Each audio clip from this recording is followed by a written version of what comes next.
कर लेते हैं, लेकिन जब राम की बारी आती है, जब राम कार्य की बारी आती है, जब धर्म की बारी आती है, जब भक्ति के मार्ग पर या कथा श्रवण का जब समय आता है तो महाराज हमारी बुद्धि विपरीत हो जाती है। और यही कलयुग है महाराज। कलयुग क्या है? ये कलयुग है जो हमें भक्ति की ओर न जाने दे। हमारी बुद्धि, मैंने आपसे कहा कि अगर भक्ति के मार्ग में सबसे बड़ी कोई बाधा है तो वो है हमारी बुद्धि। कभी कभी ऐसा होता है महाराज, जहां पे हमें बुद्धि का प्रयोग करना चाहिए वहां पर मन का प्रयोग करते हैं, और जहां पे हमें मन का प्रयोग करना चाहिए वहां पर हम अपनी बुद्धि लगा देते हैं, और बस यही गड़बड़ हो जाता है, यही गड़बड़ हो जाता है।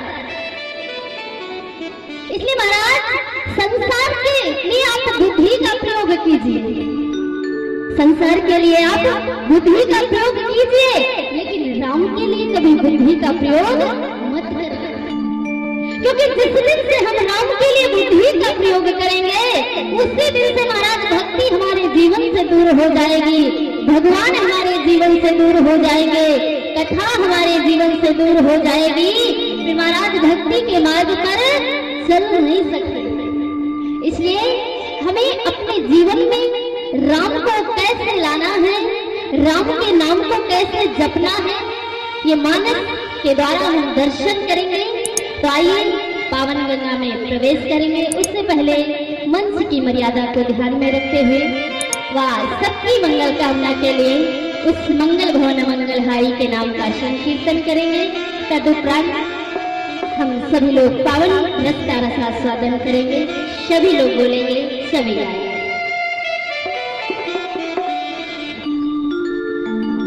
हरे राम हरे राम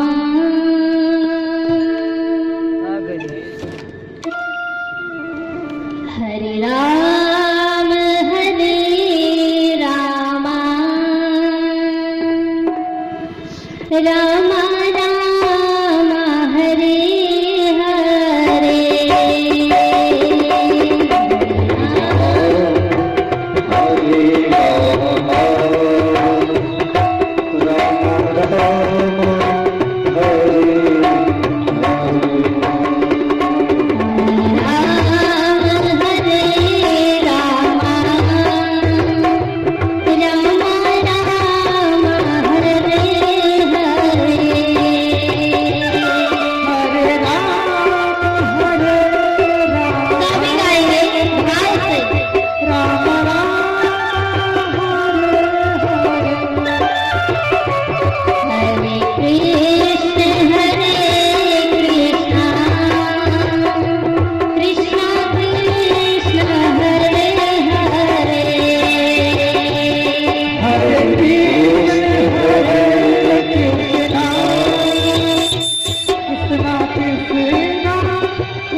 बहुत सुंदर चर्चा अभी आपने श्रवण की कि भगवान का नाम कैसे जपा जाए। महाराज, कलयुग में भगवान से प्रेम हो जाना ये छोटी मोटी बात नहीं है। राम कथा सुन लेना महाराज आसान है, सुनना आसान है, लेकिन धारण करना और मनन करना बहुत कठिन है। महाराज, राम कथा तो हम सुन लेते हैं लेकिन धारण नहीं कर पाते। महाराज, आप देखिए, एक से एक मानस पढ़ने वाले, मानस का जो रोज अध्ययन करते हैं, अध्ययन करने वालों का देखिए महाराज कैसा है। महाराज अध्ययन करना बहुत जरूरी है। अगर मानस हमारे जीवन में नहीं होगी तो हमारा ये मानस कभी पवित्र नहीं हो सकता। मैंने आपसे प्रथम दिवस बताया कि इस मानस को अगर मानस बनाना है तो हमें रामचरित मानस को अपने जीवन में धारण करना होगा महाराज। जब तक हम रामचरित मानस को अपने जीवन में धारण नहीं करेंगे महाराज, तब तक ये मानस राम के योग्य नहीं बन पाएगा। तब तक इस मानस में राम के लिए प्रेम प्रकट नहीं हो पाएगा, भाव प्रकट नहीं हो पाएगा। और अगर महाराज भाव नहीं प्रकटा, प्रेम नहीं प्रकटा, तो मुझे लगता है भक्ति का मार्ग फिर आसान नहीं हो सकता। इसलिए बाबा ने लिख दिया कि राम जी के लिए क्या लिखा। राम जी परम पिता परमात्मा है,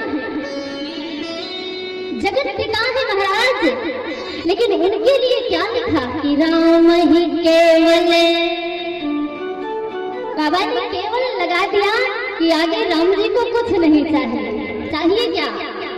बोले राम ही केवल प्रेम प्यारा। आपका भाव चाहिए, जान ले हो जो जाने निहारा।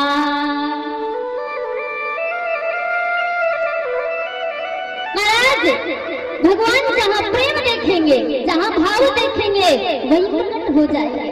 वही उस भाव का राज भगवान 56 भोग को ग्रहण नहीं करते, आपके भाव को ग्रहण करते। आप 56 भोग प्रभु को अर्पित कीजिए महाराज, लेकिन अगर उसमें भाव नहीं होगा तो भगवान उसे कभी स्वीकार नहीं कर सकते। इसलिए भगवान करें कि भाव का भूखा हूं मैं,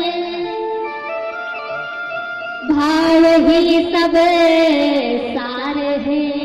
बस छोटा सा प्रयास करते हैं। संसार के लिए हम बड़े बड़े प्रयास करते हैं महाराज।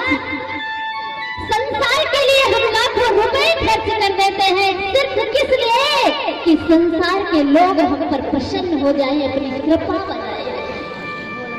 लेकिन क्या आपने कभी विचार किया है कि मैंने राम के लिए क्या किया? क्या कभी मैंने अपने राम के लिए भी कुछ पल जिए हैं? नहीं जिए महाराज। आखिर मानव जीवन क्यों मिला है? क्या केवल संसार के कार्य के लिए? नहीं महाराज, भगवत कार्य के लिए, राम जी का भजन करने के लिए। इसलिए बाबा ने मानव जीवन को कितने बड़े शब्दों से अलंकृत किया कि बड़े भाग मानस तने पावा। पता नहीं महाराज हम कितने पुण्य करते हैं, तब जाकर हमें ये मानव जीवन मिलता है। और उस मानव जीवन को हम केवल संसार में महाराज विलीन कर देते हैं, तो ये अच्छी बात नहीं है।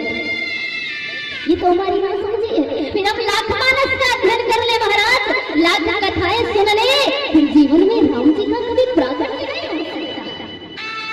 मैं पुनः बोलूं, राम कथाएं क्यों करवाई जाती है? गांव गांव में आज बच्चा राम कथा क्यों कह रहा है?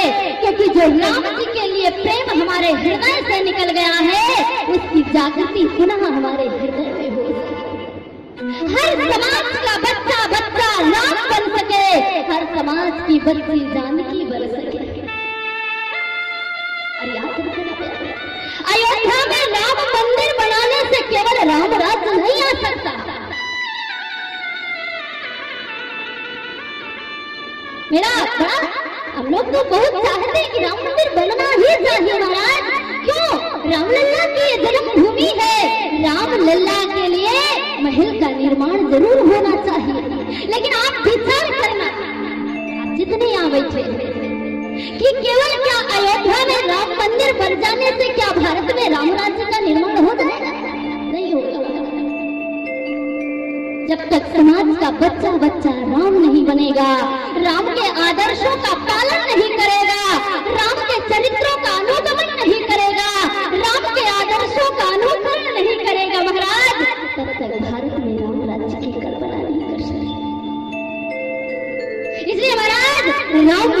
के निर्माण के साथ साथ हमारे हृदय में भी राम जी का अवतरण होना चाहिए, उनका प्रकट होना चाहिए।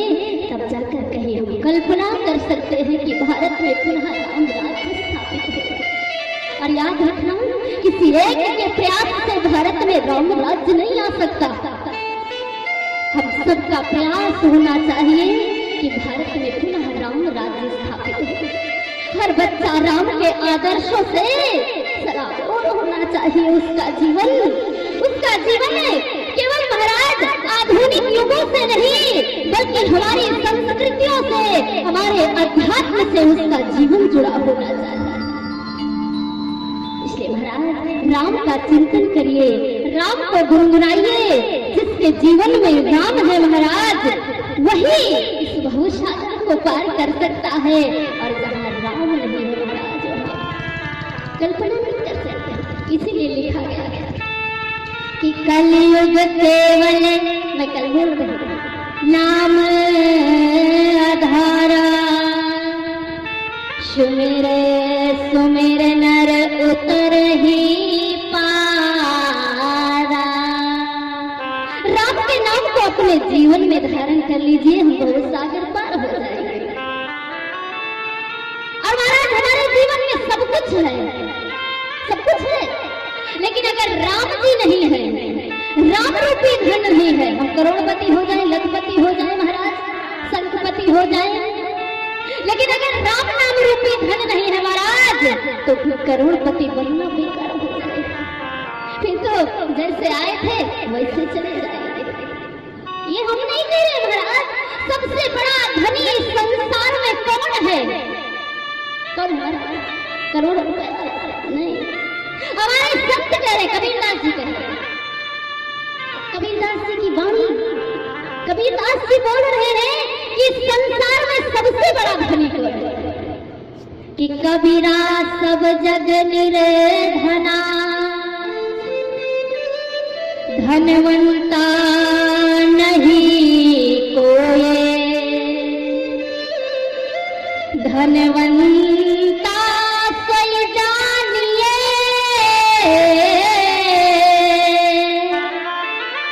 जब राम नाम धन होए।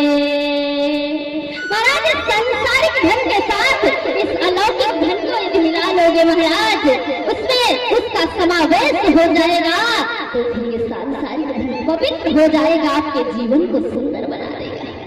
अन्यथा महाराज इस कलयुग में इतना आसान नहीं है। इसलिए राम को भजिए, राम को गुनगुनाइए, राम को अपने जीवन में धारण कीजिए। बाबा ने राम नाम की महिमा ली और बड़ा बखान किया कि राम नाम की महिमा इतनी ऊंची। और अंत में आकर बाबा ने सोचा यदि राम नाम की महिमा का ही बखान करने लगूंगा तो सारा ग्रंथ नाम की महिमा से ही भर जाएगा। तो बाबा ने बड़ी बात लिखी, बड़ी चौपाई लिखी कि कहा लगी नाम बड़ाई, राम न सकहि नाम गुण गाई। सिया राम जय राम, सिया राम जय राम।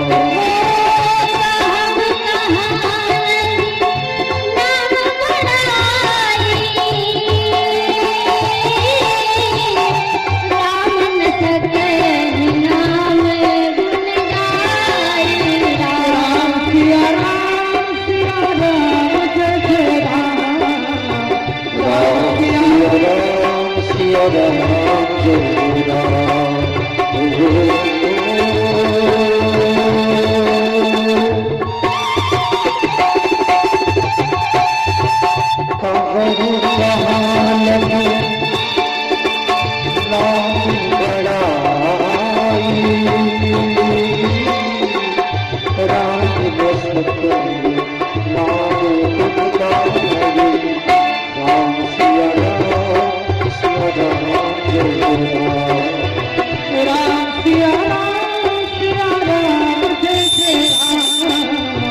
राम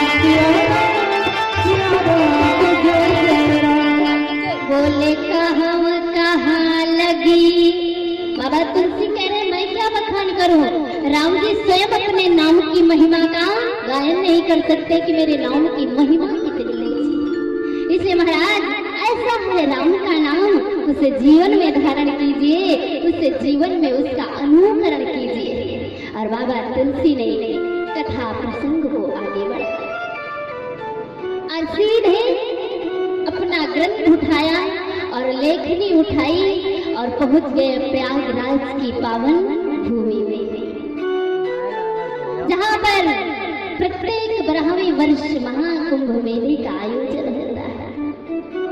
प्रयागराज आप सब लोग गए होंगे, त्रिवेणी में सबने स्नान किया होगा, जहां गंगा यमुना सरस्वती का संगम है, जहां पर श्री भरत जी का आगमन हुआ, जहां हमारे राम जी का आगमन हुआ, जहां हजारों संत विराजमान हैं महाराज, जहां की एक एक धूलि का कण संतों के चरणों की रज से भरा हुआ है।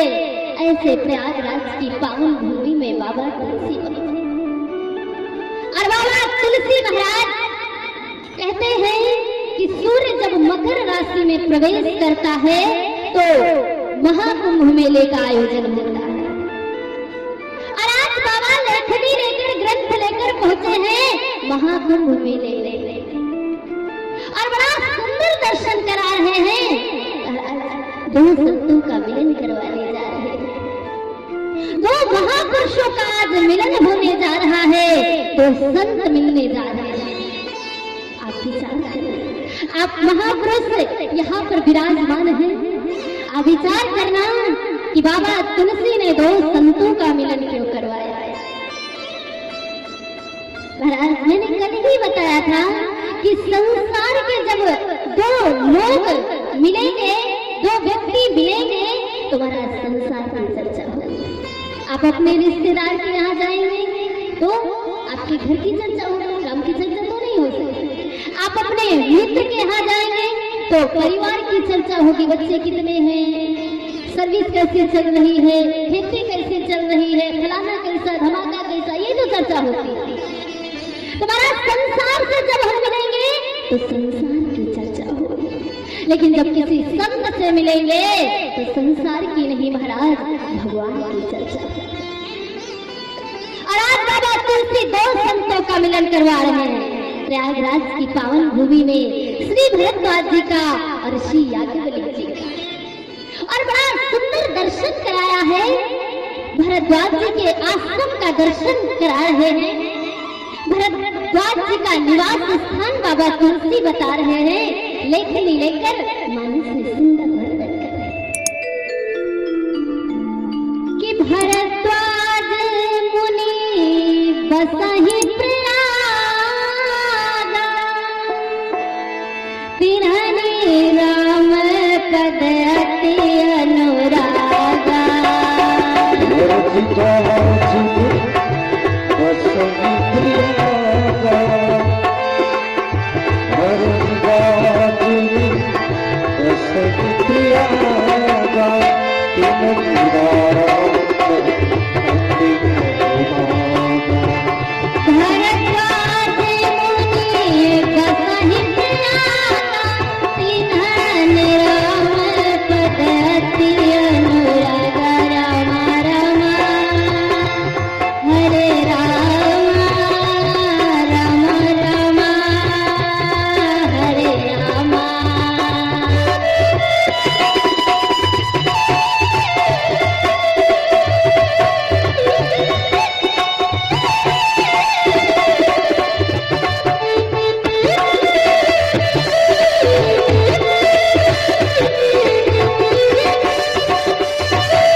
बोले भरद्वाज मुनि बसहि प्रयागा।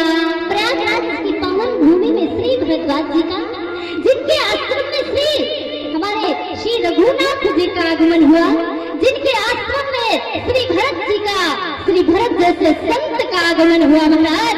आज बाबा तुलसी भी पहुंच गए लेखनी। यही से मानस की चर्चा प्रारंभ हो रही है, यहीं से मानस की गंगा बहने जा रही है। आज महाकुंभ मेले का आयोजन हुआ है महाराज, और आश्रम कितना सुंदर है महाराज। बाबा लिख रहे हैं कि भरद्वाज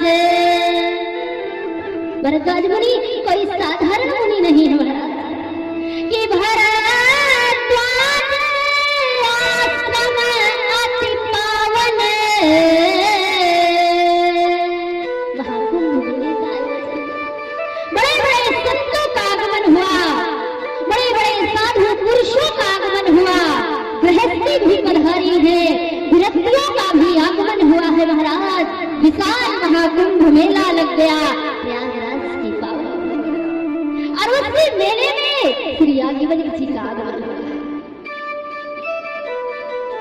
याज्ञवल्क्य जी का आगमन हुआ तो विचार कर रहे हैं कहाँ रुका जाए। तुम्हारा याज्ञवल्क्य जी भरद्वाज जी के आश्रम में पहुंचे तो आश्रम की सुंदरता बाबा ने कि भरद्वाज आश्रम अति पावन, केवल पावन नहीं है कि भरद्वाज आश्रम अति पावन, परम रम्य मुनि भरवन भावन। राम जी के चरणों में जिनका अगाध अनुराग है महाराज, राम जी की भक्ति जिनके कण-कण में बह रही है, ऐसे भरद्वाज जी के आश्रम में पहुंचे श्री याज्ञवल्क्य जी। और एक महीने भरद्वाज जी के आश्रम में श्री याज्ञवल्क्य जी रुके। एक महीने खूब राम जी की चर्चा हुई, खूब राम जी की कथा हुई, खूब राम नाम का गायन हुआ, संतों का दर्शन हुआ, त्रिवेणी में खूब स्नान हुआ महाराज। पूरा शरीर, पूरा जीवन राममय बन गया। याज्ञवल्क्य जी का हृदय गदगद हो गया। और महाराज एक महीने का समय जब व्यतीत हो गया, महाकुंभ मेले का जब विश्राम हो गया, सारे साधु संत अपने अपने आश्रमों को जाने लगे, गृहस्थी अपने अपने घरों को जाने लगे। तो याज्ञवल्क्य जी ने भी भरद्वाज जी से निवेदन किया कि भरद्वाज जी एक महीने आपके साथ बड़ा आनंद आया, एक महीने का समय व्यतीत हो गया, पता नहीं चला भरद्वाज जी। इतना आनंद का जो समय होता है, आनंद का जो समय होता है, कभी कभी ऐसा होता है, आप विचार करना, जैसे घर में कोई खुशी का माहौल होता है, घर में किसी की शादी है, किसी का विवाह है, या कोई भी उत्सव जब आता है, तुम्हारा समय इतनी जल्दी व्यतीत हो जाता कि पता नहीं चलता। लेकिन कभी जब दुख की घड़ी आती है तो ऐसा लगता है कि रात बीत नहीं रही। लोग ये कहते हैं कि ये रात कितनी बड़ी हो गई है जो निकल नहीं रही है। और जब खुशी का समय आता है तो महाराज देखते देखते समय निकल जाता है, पता नहीं चलता। और ठीक वही घटना आज याज्ञवल्क्य जी के साथ घटी थी।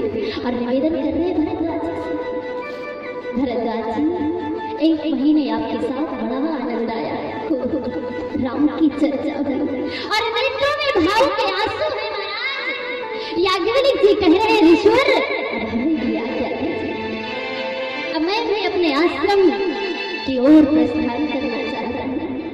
तो महाराज कहते हैं बाबा तुलसी लिख रहे हैं कि जब याज्ञवल्क्य जी ने निवेदन किया भरद्वाज जी से तो भरद्वाज जी के नेत्रों में आंसू आ गए और याज्ञवल्क्य के चरणों को पकड़ लिया और निवेदन कर रहे हैं कि एक महीने सभी व्यस्त रहे। मुझे आपसे कुछ कहना है ऋषिवर, आपसे मैं एक निवेदन करना चाहता हूँ। याज्ञवल्क्य जी ने कहा कहिए। तो भरद्वाज जी ने कहा ऋषिवर, मैं अपने आश्रम से सबकी विदाई करूंगा लेकिन आपकी विदाई नहीं करूंगा। मैं आज अपने आश्रम से सबको जाने दूंगा लेकिन आपको नहीं जाने दूंगा। तो याज्ञवल्क्य जी ने कहा क्यों? तो भरद्वाज जी ने कहा ऋषिवर, मेरे मन में एक बहुत बड़ी शंका छुपी हुई है। मेरा मन थोड़ा सा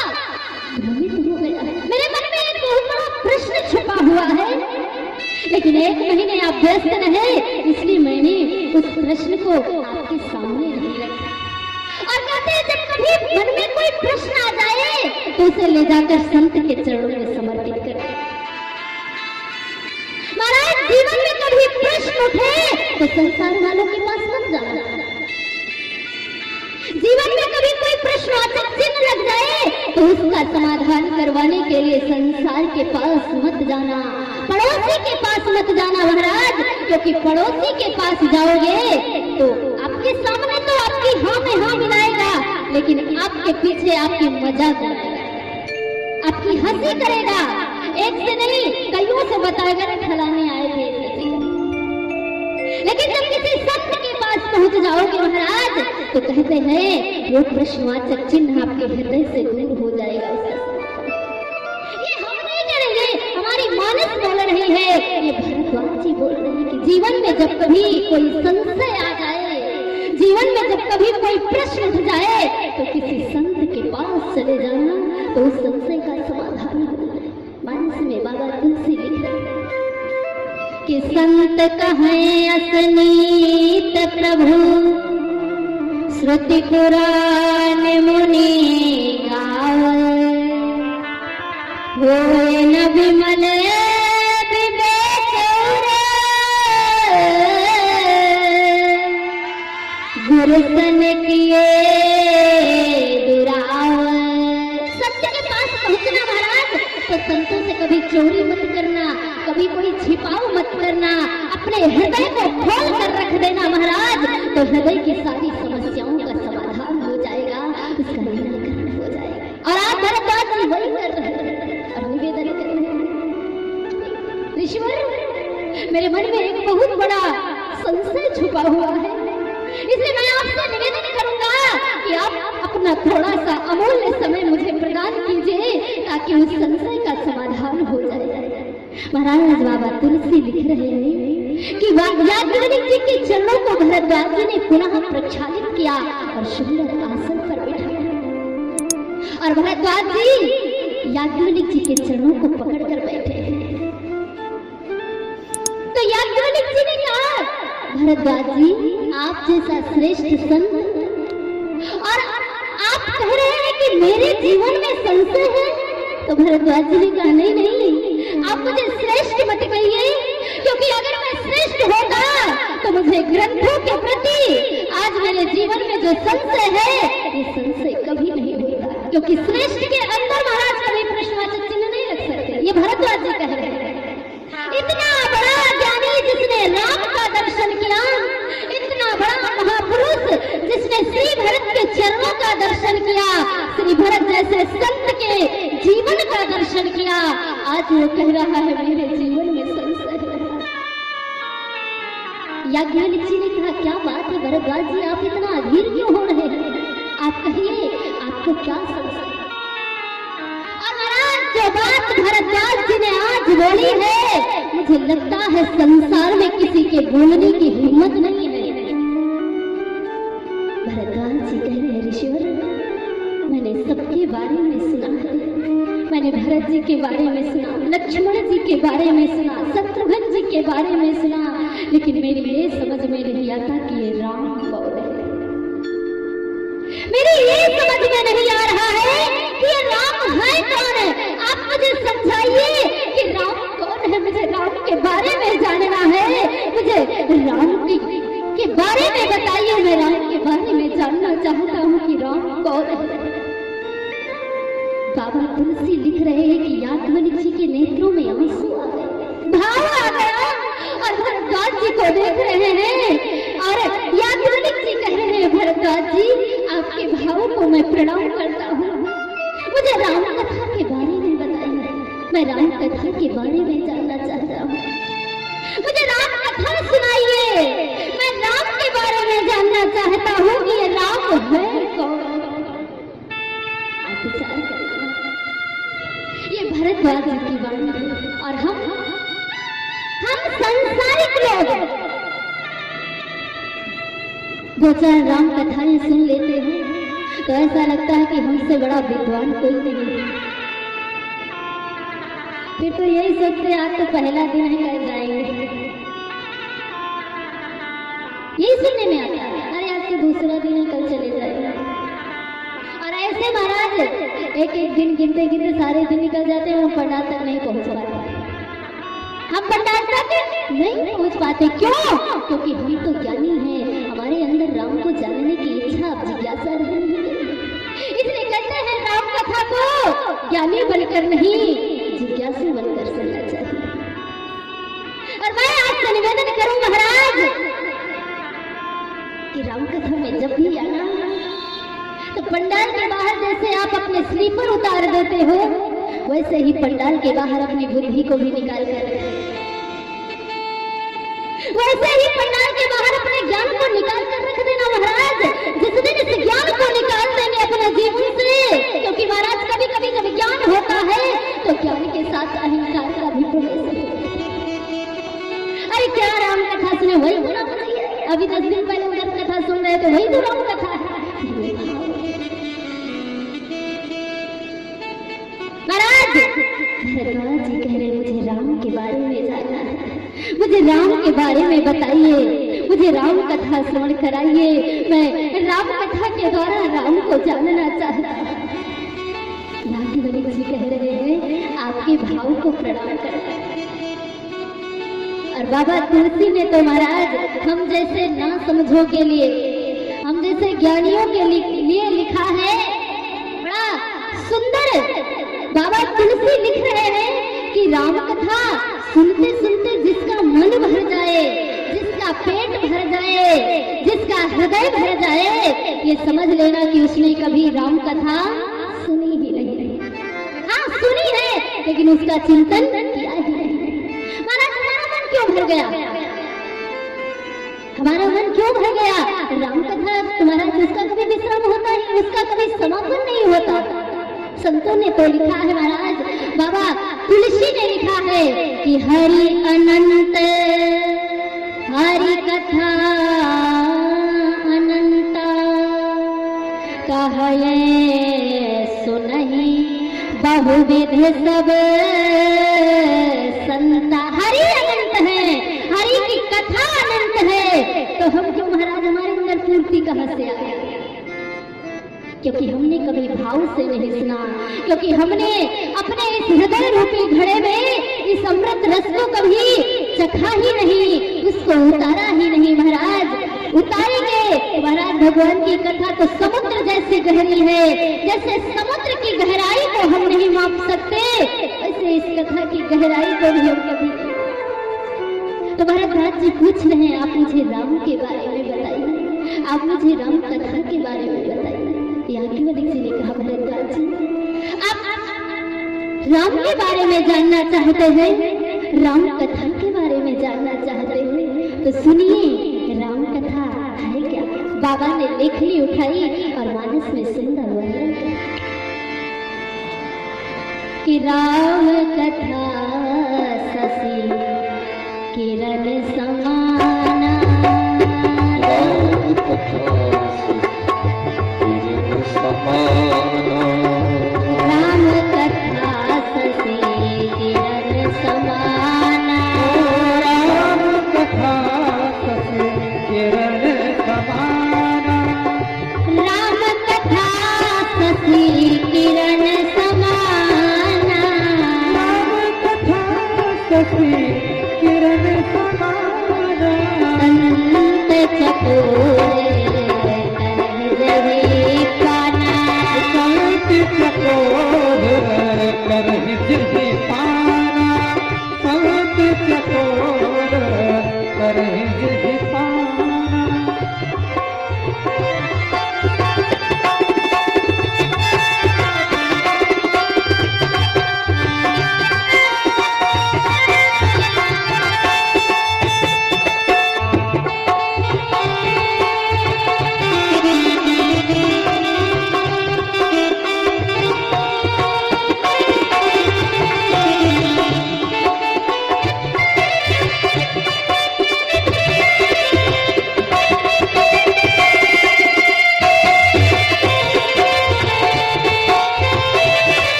वही भगवंत की कथा का श्रवण पान कर सकता है। और अगर मन संसारी बना रहा महाराज, मन विषयों में लीन रहा, मन बुद्धि का शिकार हो गया, मन वासनाओं का अगर शिकार हो गया, तो फिर महाराज राम कथा नहीं हो पाएगी। फिर महाराज पंडाल में बैठे भी रहेंगे तो हमारे जीवन में उतरने वाली नहीं है। इसलिए जब भी घर से निकले इस मन को संत बनाकर निकले महाराज, क्योंकि जब मन संत बन जाएगा तभी ये चंद्रमा की किरणें हमारे जीवन को उज्जवल कर देंगी, पावन कर देंगी। और महाराज भरद्वाज जी से श्री याज्ञवल्क्य जी कह रहे हैं, भरद्वाज जी आपने ये जो प्रश्न किया है कि मुझे राम के बारे में जानना है, ये राम कौन है, यही प्रश्न एक बार जगदम्बा महामाया माता पार्वती ने भगवान शंकर से, और मैं उन्हीं की चर्चा आपको श्रवण कराऊंगा, आपको सारी राम कथा सुनने को मिलेगी। तो महाराज बाबा तुलसी यहाँ से राम कथा को मोड़ रहे हैं और सीधे कैलाश पहुंच रहे हैं, जहाँ भगवान शंकर और माता सती विराजमान हैं। तो आइए महादेव के चरणों में विराजमान होंगे हम लोग अपनी मानसिकता के साथ दर्शन करेंगे, अंतर मन में भगवान शंकर की छवि को उतारेंगे और महाराज भगवान शंकर के ही मुखार बिंद से ये मानस की पावन गंगा का अवतरण हुआ। मानस के प्रथम वक्ता है महादेव, और आज आपके इस नगर में इस व्यास मंच पर बाबा शंकर विराजमान होने जा रहे हैं, क्योंकि अब राम कथा कहनी है उनको। तो महादेव विराजमान होंगे, तो आइए हम लोग दो शब्दों में महादेव को प्रणाम करते हुए कथा प्रसंग में आगे बढ़ेंगे। सभी लोग माता पार्वती और भगवान शंकर को प्रणाम। कर्पूर गौरम करुणावतारम करुणावतारम संसार सारम भुजगेन्द्रहारम।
बाबा तुलसी महादेव के सानिध्य में कैलाश पहुंचे हैं अपनी मानस और ग्रंथावली को लेकर लेकर महाराज त्रेता युग की घटना सीधे बाबा तुलसी ने बड़ी सुंदर चौपाई लाई। राम कथा को तुरंत मोड़ा और एक चौपाई डायरेक्ट लिखी कि एक बार त्रेता युग माही सम हो गए कुंभज ऋषि पाही। महाराज त्रेता युग की घटना, अब त्रेता युग तो अनेकों बार आया होगा, कई बार आया होगा, लाखों बार करोड़ों बार कई बार आया होगा, लेकिन बाबा तुलसी यहाँ एक बार की घटना लिख रहे हैं। सती प्रसंग प्रारंभ हो रहा, सती प्रसंग त्रेता युग की घटना है। और महाराज मैंने संतों के द्वारा सुना है कि पार्वती प्रसंग, जब माता पार्वती ने इच्छा प्रकट की कि मुझे राम कथा सुनाइए, वो द्वापर युग की घटना है। ये त्रेता युग की घटना राम जी की लीला में महादेव और माता सती शामिल होने जा रहे हैं। बोले एक बार त्रेता युग माही, त्रेता युग की घटना महादेव माता सती के साथ कैलाश में विराजमान है। महादेव के जिह्वा पर, होठों पर हर समय राम नाम का जप होता है। आज माता सती भगवान शंकर के मुखार बिंद का दर्शन कर रही है और भगवान शंकर से निवेदन किया माता सती ने, स्वामी आपसे एक प्रश्न करूं? हाँ देवी जरूर। माता सती ने महादेव से कहा, महादेव आज मुझे वो प्रसन्नता आपके चेहरे पर नहीं दिखाई दे रही जो सदैव दिखाई देती है, क्या हुआ? कुछ मन परेशान सा लग रहा है। माता सती से भगवान शंकर कह रहे, हाँ देवी आपने ठीक पहचाना। भगवान शंकर कह रहे हैं, देवी आज मेरा मन एकाग्र नहीं हो रहा। आज कान ये श्रवणेंद्रियां कुछ संकेत कर रही हैं। आज मन में एक लालसा सी उठी है कि बहुत दिन हो गया राम कथा नहीं सुनी। चलो चलकर के राम कथा सुनते हैं। महाराज आप विचार करना, महादेव जो राम कथा के रचयिता, जिन्होंने राम कथा की रचना की, जिनके मुखार बिंद से ये राम कथा प्रकट हुई, तो राम कथा का रचयिता आज बोला बहुत दिन हो गए राम कथा नहीं सुनी है, चलो चलकर कहीं राम कथा सुनी। क्या हमारे मन में कभी ऐसी जिज्ञासा प्रकट हुई? कितना समय व्यतीत हो गया, बाल्यावस्था से वृद्धावस्था में मैंने प्रवेश कर लिया, अभी तक राम वृद्धावस्था आ गई, शरीर जर्जर हो गया, लेकिन राम का दर्शन, राम का प्रागट्य क्यों नहीं होना चाहिए? क्योंकि ये जीवन तो उसी के लिए मिला, लेकिन क्यों नहीं हुआ ये प्रश्न कभी नहीं। क्योंकि अगर महाराज ये प्रश्न उठता तो आज कलयुग रहता है, कलयुग का तो समापन हो गया होता महाराज। आज हमारे मन में जिज्ञासा नहीं रह गई, सिर्फ मनोरंजन रह गया। महाराज राम कथा के द्वारा यदि जीवन का मनोरंजन करना चाहोगे महाराज तो कभी नहीं हो सकता। राम कथा तो हमारे मन की गंदगियों का रेचन करता है, रेचन करती है। हमारे मन में जो काम छुपा हुआ है, हमारे मन में जो क्रोध छुपा हुआ है, हमारे मन में जो वासनाएं छुपी हुई है, उसका रेचन सिर्फ राम कथा के द्वारा हो सकता है और किसी के द्वारा नहीं हो सकता महाराज। इसलिए ये बहुत जरूरी है, जिससे आज हमारा जीवन दूर जा रहा है। महादेव से मां सती ने निवेदन किया, मन क्यों उदास है? महादेव ने भी निवेदन किया, देवी बहुत दिन से राम कथा नहीं सुनी, इसलिए मन उदास हो गया। और हमारे यहाँ महाराज हम लोग क्या करते हैं, बहू को बच्चा नहीं होता तो मन हो जाता है, बीपी हाई रहता है, हार्ट अटैक आ जाता है कि अभी तक बेटे का विवाह नहीं हुआ है, अभी तक बहू को बेटा नहीं हुआ है, अभी तक बेटे को 36 मिल लगी, इतना सारा पैसा खर्चा कर दिया, एम.कॉम बी.कॉम सब कर लिया, लेकिन बेटा बेरोजगार है, इसलिए हार्ट अटैक, इसलिए बीपी हाई।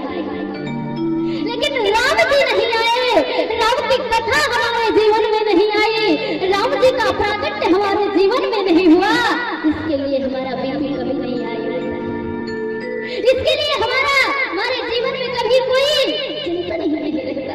लेकिन आज महादेव देवी राम कथा सुनेंगे तो मुझे लगता है इस जीवन की, इस मन की व्याकुलता दूर हो जाएगी। ये श्रवणेंद्रियां संकेत कर रही हैं कि अब राम की चर्चा सुननी है। और याद रखना प्यारे, जब कभी जीवन मन परेशान हो, मन चिंतित हो गए तो महाराज अपने जीवन में मानस का चिंतन कर लेना, क्योंकि आपके जीवन से चिंता को सिर्फ चिंतन दूर कर सकता है। आपके जीवन से चिंता को सिर्फ राम का चिंतन दूर कर सकता है, दूसरा संसार में कोई औषधि नहीं। आज हमारे माता सती से कह रहे हैं देवी चलकर कहीं राम कथा सुनो, तो माता सती ने कहा कहाँ चलेंगे राम कथा सुनने? भारत में ऐसा कौन सा संत हो गया महादेव जो आपको राम कथा सुनाएगा? मैंने तो सुना है आप स्वयं राम कथा के रचयिता हैं, आप तो स्वयं राम कथा के प्रधान वक्ता हैं, और आपको कौन राम कथा सुनाएगा? महादेव ने कहा देवी दक्षिण भारत में कुंभज ऋषि नाम की बड़ी श्रेष्ठ संत है। और एक बड़ी बात आपसे बोलूं, मैंने संतों के द्वारा सुना है महाराज, कुंभज ऋषि जी राम कथा वाचक नहीं थे। कुंभज ऋषि जी राम कथा वाचक नहीं थे, वो शिव कथा वाचक थे, वो शिव कथा वाचक थे। और महादेव उन्हीं के पास जा रहे हैं राम कथा सुनने। कहने का तात्पर्य क्या है महाराज? जिसके जीवन में शिव की भक्ति विराजमान है, उसी के जीवन में राम की भक्ति का आगमन हो सकता है। जब तक हम शिव भक्त नहीं बनेंगे, जब तक हम शिव जी को प्रसन्न नहीं करेंगे महाराज, तब तक राम जी को हम प्रसन्न नहीं कर पाएंगे। और आज महादेव जा रहे हैं राम कथा सुनने के लिए कुंभज ऋषि के आश्रम में, और माता सती को भी साथ में लिया है। बाबा ने लेखनी उठाई और मानस में वर्णन करना प्रारंभ किया। एक बार त्रेता युग माही,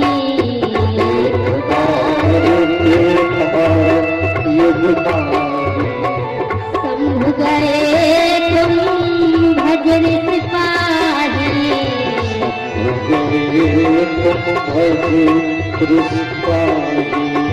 एक बार त्रेता युग माही,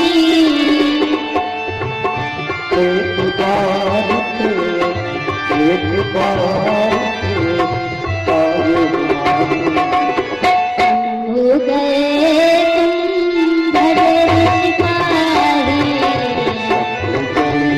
कुंभज ऋषि पाही,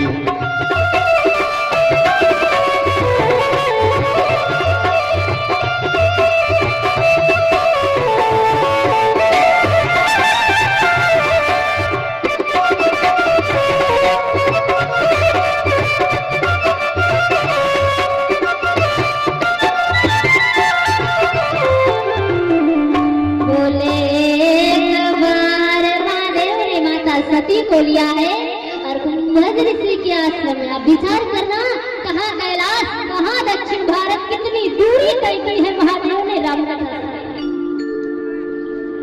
महाराज जब हृदय में भाव रहता है, जब हृदय में प्रेम रहेगा तो दूरी नहीं दिखाई देगी, लेकिन जब हृदय में भाव नहीं रहेगा तो महाराज पंडाल के बाहर भी घर रहेगा तभी आप नहीं आ पाओगे, तभी आप नहीं आ पाओगे महाराज। इसलिए राम जी के लिए प्रेम और कथा के लिए भाव बहुत जरूरी है। अगर भाव नहीं होगा, प्रेम नहीं होगा महाराज, तो फिर पंडाल के बाहर घर रहेगा तो ये भी इतनी ही दूरी बहुत बड़ी दिखाई देगी। लेकिन अगर प्रेम प्रेम जगेगा, भाव जगेगा। तो जैसे भगवान शंकर को दक्षिण भारत की यात्रा तय की लेकिन दूरी का भान नहीं हुआ, फिर हमारे हृदय से ये सारे भाव निकल जाएंगे महाराज, और राम राम फिर आज भगवान शंकर जा रहे हैं, अकेले नहीं जा रहे हैं, पत्नी को भी साथ। और शायद शंकर भगवान ने ही ये पद्धतियां डाली है कि जब भी आप धर्म का कार्य करने के लिए आगे बढ़े,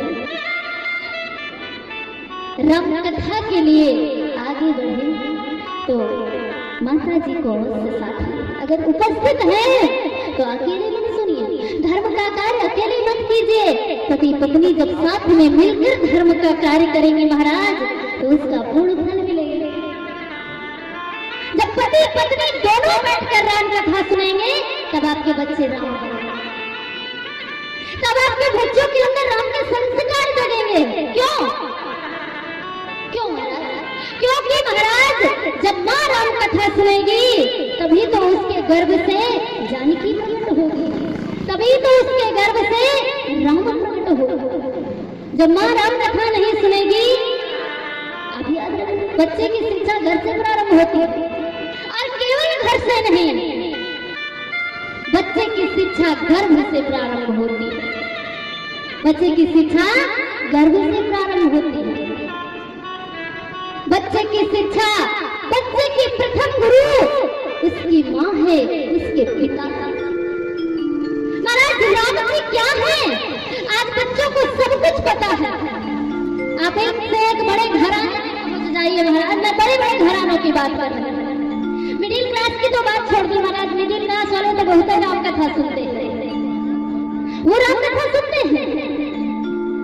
लेकिन जब हमारे पास, मैंने बड़े बड़े धनाढ्य लोगों के यहाँ देखा है कि बच्चों को इंग्लिश आती है, इंग्लिश का अच्छा नॉलेज है, लेकिन अगर उनसे राम के बारे में पूछ लीजिए, अध्यात्म के बारे में पूछ लिए महाराज, तो उनको कुछ नहीं आता। क्यों? क्योंकि महाराज हमने राम का चिंतन नहीं किया, पिता ने कभी राम कथा नहीं सुनी। क्योंकि महाराज जब जीवन में ये सांसारिक धन आता है, तो राम जी से बहुत दूरी बन जाती है। इसलिए माताओं, कहीं भी राम कथा हो तो आप जरूर पधारिए, क्योंकि आपके ही द्वारा आपका बच्चा संस्कारित होगा, और बच्चे का जीवन केवल शिक्षा से आदर्शवान नहीं बन सकता महाराज, बच्चे का जीवन संस्कारों से आदर्शमय बनेगा। और याद रखना, आज विद्यालय में संस्कार नहीं बांटे जाते, आज विद्यालय में केवल शिक्षा बांटी जाती है। संस्कार तुम्हारा गायब हो गए। पहले विद्यालय होते थे, अब कॉन्वेंट स्कूल हो गए, अब कॉन्वेंट स्कूल हो गए हैं, जहाँ बच्चों के संस्कार छीन लिए जाते हैं, जहाँ बच्चों की संस्कृतियों को छीन लिया जाता है। इसलिए हमारे भारत को गुरुकुलों की जरूरत है। अगर हम राज्य की कल्पना करना चाहते हैं, तो हमारे भारत को महाराज तक्षशिला जैसे विद्यालय चाहिए, वो मांग कर रहा है। तक्षशिला जैसे जब विद्यालय होंगे, गुरुकुल होंगे, तब जाकर महाराज इस भारत को नंदवंश का समापन किसने किया? चाणक्य जैसे महागुरु ने, चंद्रगुप्त जैसे विद्यार्थी को तैयार किया, और इस भारत से नंदवंश का समापन किया। लेकिन अब आज गुरु नहीं रह गए महाराज। अब मैं क्या बोलूं, चलिए कथा पर चलते हैं, ये चर्चाएं तो होती रहेगी। इसलिए अगर आप दोनों मिलकर राम कथा सुनेंगे, तब आपका बच्चा भी राम कथा सुनेगा। अगर आप नहीं आएंगे, तुम्हारा बच्चा देखेगा पिताजी चौराहे पर बैठकर 10 चाय पी रहे हैं, तो हम 20 चाय पिएंगे। पिताजी 10 बार चौराहे पर बैठकर चाय पी रहे हैं, तो आपका बच्चा 20 बार बैठकर चाय पिएगा। आप 1 घंटे पेपर पढ़ेंगे चौराहे पर बैठकर, आपका बच्चा 2 घंटे बैठकर चौराहे पर पेपर पढ़ेगा। क्योंकि माता पिता जैसा करेंगे वैसा बच्चा भी करेगा महाराज। अगर आप चाहते हैं कि मेरा बच्चा राम बने, तो आप मानस का अध्ययन करना शुरू कर दीजिए। आपके बच्चे के जीवन में वो कार्बन कॉपी की तरह उतरता चला जाएगा। अगर मेरे पिताजी राम कथा ना कहते होते, तो क्या मैं कभी राम कथा कह पाती? महाराज आपके सामने उदाहरण है। इसलिए राम को सुनिए, अकेले नहीं, दोनों मिलकर जब राम कथा सुनेंगे तब परिवार संस्कारित होगा, तब परिवार में संस्कार होगा, तब परिवार में राम का, भरत का, लक्ष्मण का, शत्रुघ्न का आगमन होगा। और आज भगवान शंकर अकेले नहीं जा रहे हैं, माता सती को भी साथ में लिया है और सीधे दक्षिण भारत की यात्रा तय की है राम कथा सुनने के लिए। बाबा ने लेखनी उठाई और वर्णन कर रहे हैं कि साथ में कथा सुनने कौन आ रहा है। बड़ा सुंदर वर्णन कि संग सती जग कौन आया। बाबा ने एक शब्द मोती जैसा, संग सती जग जननी भवानी पूजे ऋषि अखिलेश्वरी जानी।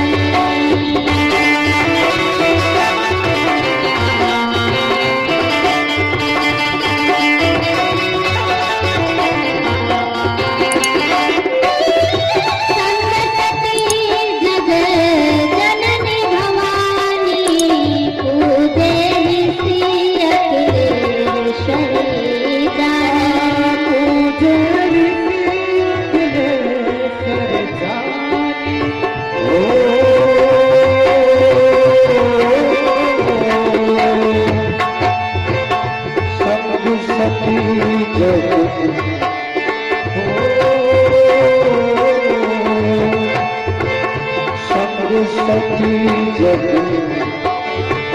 जननी भवानी तुझे ऋषि अखिलेश्वरी जानी। तुझे ऋषि अखिलेश्वरी जानी। तुझे ऋषि अखिलेश्वरी जानी। कुंभज ऋषि के आश्रम में आगमन हो रहा है। बाबा तुलसी ने श्रोताओं को देखा कि माँ भी आ रही है, जगदम्बा भी आ रही है। तो महाराज देखिए कैसे कैसे शब्दों का प्रयोग किया है। बाबा ने लेखनी उठाई और महाराज शब्द रूपी पुष्प उठाए और उन पुष्पों की एक माला बना ली। उन पुष्पों की एक माला बनाई और माता सती का स्वागत कर रहे हैं। श्रोता के रूप में आया कि संग सती जग जननी भवानी अर्पित किया। देवी आपका स्वागत है। कुंभज ऋषि के आश्रम में महादेव पहुंचे हैं कथा सुनने के लिए। शिष्य ने देखा कि जगदम्बा के साथ महादेव का आगमन हुआ है। कुंभज ऋषि को सूचना मिली, महादेव के चरणों में आकर गिर पड़े और चरणों की धूलि को उठाकर मस्तक पर धारण किया और हाथ जोड़कर सामने खड़े हो गए। इस दास के आश्रम में आपका बहुत बहुत अभिनंदन है महादेव। बाबा शंकर आज आप पधारे। मुझे नहीं लगता कि मैंने ऐसा कोई पुण्य किया है जिसके द्वारा आपका आगमन हो। मुझे लगता है शायद मेरे गुरुदेव का आशीर्वाद आज आपको खींच कर यहाँ तक ले आया। महादेव का ज्यादा तारीफ मत कीजिए, बस अब किस लिए आया हूँ चलिए आश्रम के अंदर चलते हैं तो विस्तार से चलते हैं। अब महादेव तुम्हारा रघुन अमान है, उनको ज्यादा ये मान बड़ाई अच्छी नहीं लगती है। महादेव ने कहा इतना मक्खन मत लगाइए, चलिए। अब कुंभज ऋषि जी महादेव को लेकर आश्रम के अंदर लेकर आए और सुंदर आसन पर बिठाया। माता सती भी है साथ। अब माता सती देख रही है कुंभज ऋषि की क्रियाएं। कुंभज ऋषि जी सुंदर आसन बिछा रहे हैं, भगवान शंकर के चरणों को धो रहे हैं, कभी आरती उतार रहे हैं, कभी टीका कर रहे हैं, कभी पुष्प समर्पित कर रहे हैं। तो माता सती सोच रही है पागल वागल है क्या बाबा, इसका दिमाग